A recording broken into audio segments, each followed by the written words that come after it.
on, everybody? Welcome back to the porch.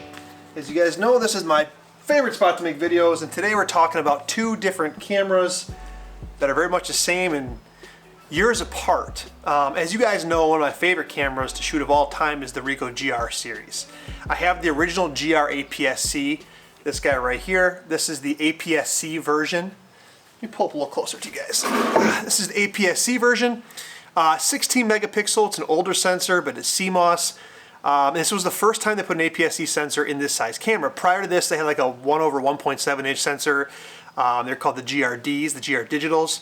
My buddy Ryan has one of those. They're awesome. The latest iteration of this camera is this guy right here. This is the GR3. And they changed a few things. And I won't go through a ton of spec overview because all I want to talk about today is image quality practical differences.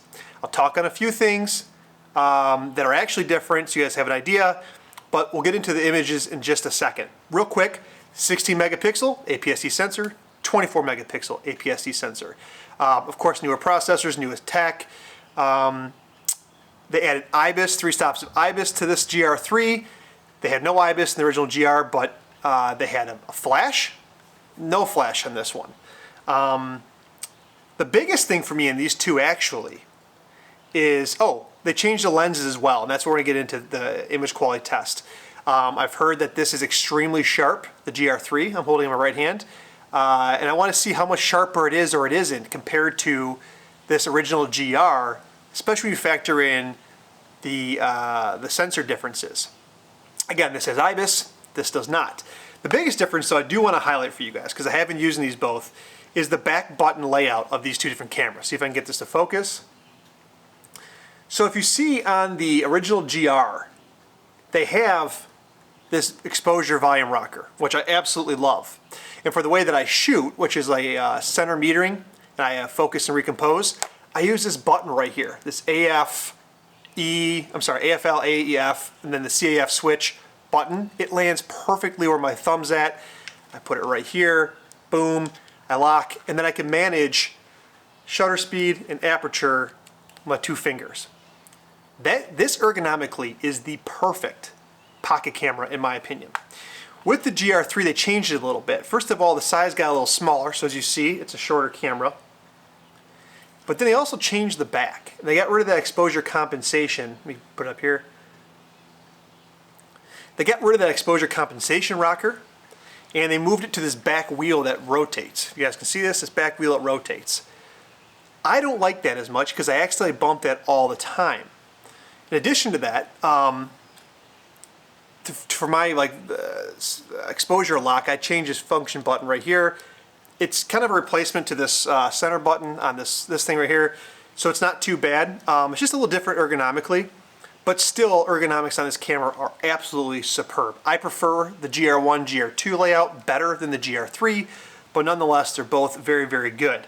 And so with that, I was sitting in my office and I had both these cameras sitting next to each other. I said, I gotta do it, I gotta do it. What's the real difference between these two in practical purposes? Let's take some photos, shoot them in RAW at the exact same settings, and let's do some comparisons. And so I did that, and we're gonna go through them right now.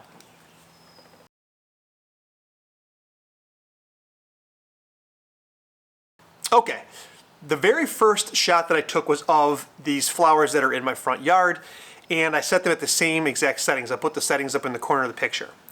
What you're gonna find as I go through these pictures I'm looking on my phone is I'm actually having a really hard time with them. I thought I'd see a big difference in colors and clarity and sharpness, and I'm really not. If you look at the two, they both look very sharp. The handle highlights the same. The greens look the same. Now I did apply my my Lightroom profile to these, so these weren't straight out of camera, but I did the same exact edits to both. I didn't change them. I didn't manipulate the files differently. So I just hit apply preset and I was done. So from that perspective, they're identical. Now what I want to do is look at the closeness, or the zoom in on the flower that I focused in on for both the GR1 and the GR3 and see if there's a difference.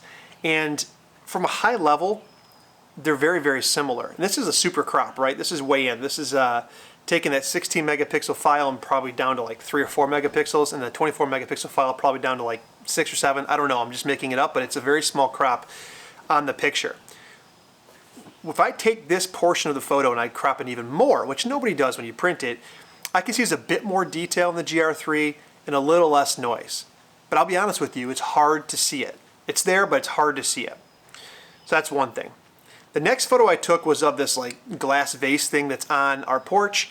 And what I did is I put the GR1 in macro mode, and I put the GR3 in macro mode. What I found out in doing this is the GR3's macro mode is much closer than the GR1. So these first two pictures were about from the same distance, and I'll put these up right now.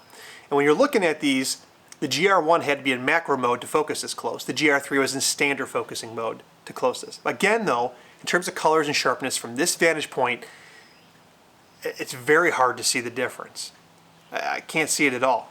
Maybe slightly sharper and slightly less noisy on the GR3, but man, it's tough to see. Now the next photo I'm going to put up right now, I put the GR3 into macro mode and got as close as I could while it's still focused. And you can see how much closer I got as I put this photo up right here. The GR3's macro mode is superior to the GR1. That is one big difference, and I actually saw that very noticeable here with the test I was doing. The final picture I took was just of American flag hanging off our front porch. And the reason why I did this is because I wanted to see kind of its dynamic range and that kind of stuff, because my porch on the bottom right side here was dark. The sky is behind it, and I'm trying to expose for the flag that's in the middle. I was very surprised on this one because even though there is a slight difference in the shadow detail, they both look very, very, very close. And I had a hard time telling them apart. The one thing that is noticeable is that when I applied that Lightroom preset I have, the sky colors are a little different in the GR3 versus the GR1. But again, looking at these two files, is it worth the $250 I paid on the GR1 versus the $1,000 that this GR3 costs? Is it worth the difference? I would say absolutely not. And so I just wanted to do this for you guys to see kind of what the actual differences are in these two cameras. I'd say they're both very sharp, very good pocket cameras. Where you're going to get a lot of differences when you talk about these two, the positive film simulations are very different. The JPEG simulations are very different in the two cameras. Positive film is more punchy in the GR1. It's more, I guess, natural, if you will, in the GR3.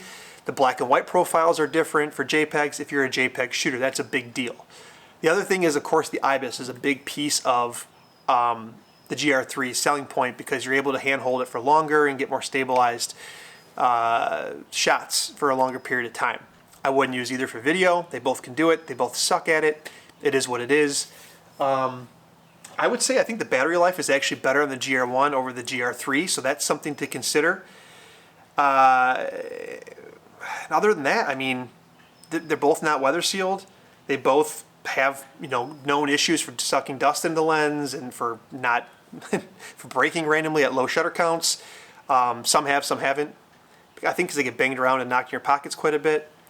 But as I sit here today with both these cameras in my hand, I don't really know if there's a reason for me to keep the GR3 over the GR1 just based on image quality alone. I'm not going to let that be my final decision, but it is something to consider about. I don't know, guys. What do you think? Tell me in the comment section below. Did you notice a difference? Do you have both these cameras? Have you done this test? Am I right? Am I wrong on this? Just let me know, and I'd like to hear your comments. So GR1 APS-C versus GR3. I was surprised. I thought the gap would be bigger. It's not. So see you guys in the next one.